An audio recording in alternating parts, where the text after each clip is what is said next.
August 17, 1943, 7:42 a.m. Hayes is 23 years old, with 6 combat missions and 0 kills. In McKenna's toolbag sits a 6-inch piece of piano wire bent into a Z-shaper modification he installed last night that violates every regulation in the Army Air Force maintenance manual. If anyone discovers what he's done, he'll face court-martial, prison, and dishonorable discharge. But if he hadn't done it, Hayes would be dead by noon. The P-38 Lightning is a beast twin-engine fighter, fast in a straight line, absolute monster at high altitude. American pilots call it the fork-tailed devil. But the P-38 has one fatal flaw: killing American pilots every single day. It could unturn with a 0. The Mitsubishi A6M0 is lighter and more agile. It executes a full horizontal turn in half the time a P-38 needs. American doctrine is clear. Never turn with a 0. Use speed, use altitude, dive in, shoot, climb out, hit, and run. The Zeros bait American pilots into turns, cut inside their turning radius, get on their tail, and shoot them down. The 5th Air Force has lost 37 P-38's in 6 weeks. The training manual says the problem is pilot error. McKenna knows better. The P-38's aileron control cables have slack, maybe 3/8 of an inch at full deflection. At low speeds during hard turning maneuvers, that fraction of a second delay is the difference between rolling inside a Zero's turn and getting shot down. McKenna mentioned this to the engineering officer 2 months ago, but the officer said cable tension was within specifications. No field mechanic had authorization to modify flight control systems. That required engineering approval from Lockheed, 7,000 miles away in California. So McKenna watched pilots die. Lieutenant David Chen told McKenna the airplane felt slow to respond. And 3 weeks later, Chen was killed over a ball, caught in a turning fight, couldn't roll out fast enough. Captain William Morrison had 11 kills and years of experience.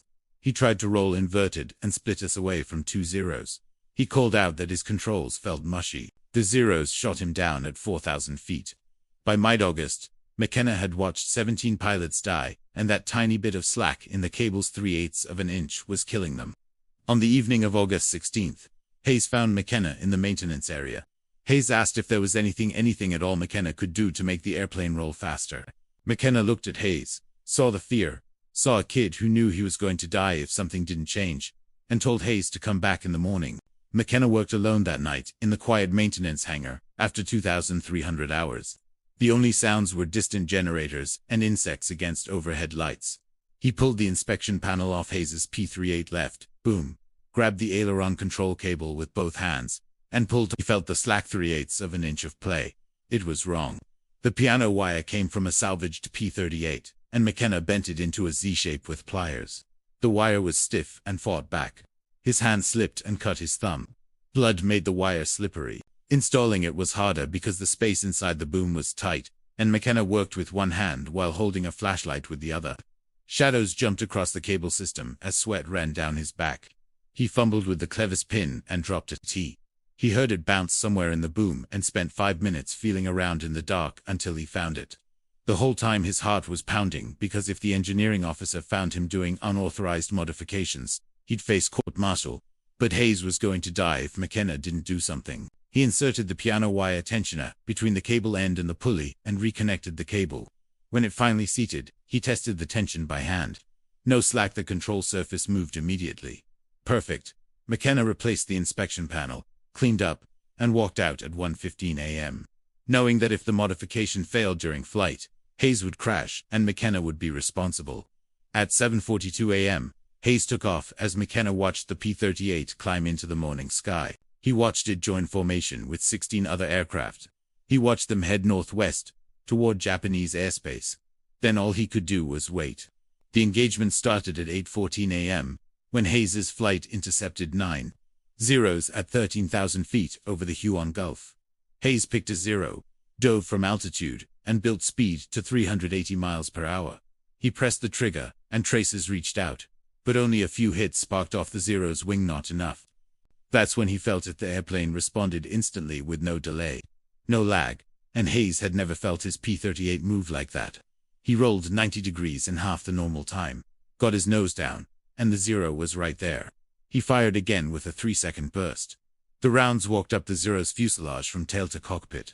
The Zero's engine exploded, and the aircraft rolled, inverted, and fell, trailing black smoke. Hayes's first kill, but there was no time to celebrate because his wingman called out Zeros diving from above 3 of them, coming down fast. His only option was to reverse and fight, even though every instinct screamed to keep climbing. That was the doctrine, but doctrine meant dying today. He rolled hard left and pulled, and the P-38 snapped around like nothing he'd ever experienced. He saw the lead Zero turning to follow him, but it hadn't expected Hayes to reverse that fast, and was now exposed. Hayes pulled lead, fired, and hit the Zero in the left wing root, and the wing folded as the Zero tumbled to kills in 30 seconds. The other 2 Zeros tried to scissor with him, but Hayes stayed with them. Every time they reversed direction, his P-38 snapped into the turn instantly. The airplane did exactly what he wanted the moment he wanted it. One Zero made a mistake, reversed too hard, and bled too much speed. Hayes got inside his turn, at close range, maybe 200 feet, and fired, and the Zero came apart. 3 kills. The 4th Zero ran. When Hayes landed at 9:03 a.m., McKenna was waiting on the flight line. Hayes shut down the engines, climbed out with his hands shaking and his flight suit soaked with sweat, and walked straight to McKenna with just 2 words. It worked. What neither of them realized was that 6 other pilots had watched Hayes's engagement from altitude. Captain Frank Mitchell saw the entire fight from 15,000 feet and noticed Hayes' SP-38 was rolling faster than any lightning he'd ever seen. After landing, Mitchell found Hayes and asked him what was different. Hayes said he should talk to Technical Sergeant McKenna. Mitchell found McKenna 2 hours later and asked him directly what he'd done to Hayes's airplane. McKenna told him everything: the piano wire tensioner, the cable modification, the unauthorized change to the flight control system. Mitchell asked if he could do the same modification to his aircraft. McKenna said yes, but Mitchell had to understand the risks because the modification wasn't approved or tested. If something went wrong, both of them would face charges. Mitchell said he didn't care because he'd lost 4 pilots in the past month. All caught in turning fights they couldn't escape, and regulations could wait. By August 20th, McKenna had modified 9 aircraft, and word spread through the squadron. Some crew chiefs refused, while others were willing to try. McKenna showed them how: cut the piano wire, bend it into a Z-shape, install it as an inline tensioner. 8 minutes changes everything. The modifications spread pilot to pilot and mechanic to mechanic, with no official documentation or engineering approval. Hayes shot down 2 more Zeros on August 22nd. Mitchell got 3 on August 25th, and other pilots started coming back with kills. By early September, maybe 40 P-38's in New Guinea had the modification. The kill ratio started shifting dramatically. In July, American pilots lost to P-38's 4, every Zero destroyed. In August it was 1.3 to 1, and by September it was nearly even. Something had changed, but officially nobody knew what. Then the Japanese noticed. Lieutenant Commander Saburo Sakai was one of Japan's top aces, with 64 confirmed kills. On September 3rd, Sakai engaged a P-38 over walk and used his standard tactic, drew the American into a turning fight, then snapped his turn back to get inside the American's turning radius. Except the P-38 reversed with him. Sakai had executed this maneuver dozens of times and knew exactly how long it took a P-38 to roll. But this P-38 rolled faster than it should have, and Sakai barely avoided a head-on collision as the American got guns on him and he had to dive away. Other Japanese pilots reported similar encounters where the Americans were flying differently, but their aircraft were responding faster. Fractionally faster, but enough to matter. By the end of September, the 11th Air Fleet had lost 38 fighters in combat with P-38's, while American losses were only 22 aircraft. The ratio had reversed. For the first time in the Pacific War, P-38's were killing Zeros at better than 101, and it all came down to a piece of piano wire that nobody was supposed to install. The modification never became official during the war, though Lockheed integrated a similar tensioning system into the P-38J model in December 1943. But McKenna never received official credit, no commendation, no medal, no mention in any report. Hayes survived the war, flew 63 combat missions, and shot down 11 Japanese aircraft. Every year, on August 17th, Hayes called McKenna to thank him for saving his life.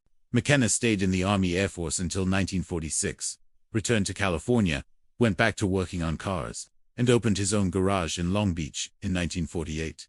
He never talked much about the war, and when people asked, he'd say he was a mechanic who fixed airplanes, that's all. In 1991, a military historian researching P-38 modifications found references to the piano wire tensioner in maintenance logs and tracked down McKenna. McKenna was 73 and still working in his garage. The historian estimated the modifications saved between 80 and 100 American pilots' lives. McKenna said he never counted, he just remembered the pilots who came back, and that was enough. James McKenna died in 2006 at age 88. His obituary mentioned his service as an aircraft mechanic, but did not mention the piano wire tensioner. It did not mention that he'd changed how American fighters flew.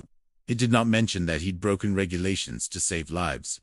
That's how innovation actually happens, in war, not through official channels or engineering committees, but through sergeants and mechanics who see problems, find solutions, and don't wait for permission to save lives.